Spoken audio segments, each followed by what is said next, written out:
So, ano mas better sa dalawa? Eto, mas gusto ko to. Okay. So, ito ang nanalo. Mas mabango siya, guys. So, yun. Ano ang mas mabango?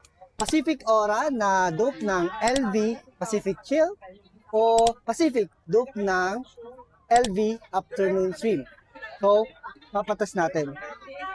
So, una natin ay Pacific Aura. Ito. Alright. Ang dalawa, sarap. Pacific ang sunod. So, magkapatid yan.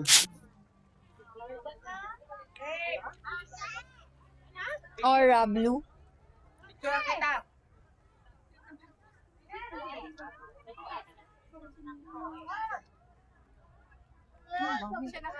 Oh, gitna ka, gitna. Okay.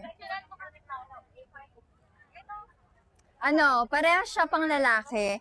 Siguro yung pagkakaiba lang, ito, more on menthol siya for me. Pero mabango siya, menthol yung ano niya, vibe. Dito naman, ano, sobrang fresh ng amoy niya. Yung tipong mapapalingon ka kapag naamoy mo. Ang pogi ng amoy niya.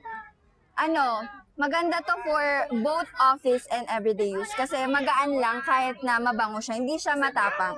Ito naman, menthol, maganda to pang everyday use din. Pang casual siguro to. More on casual to. Parehas mabango, guys.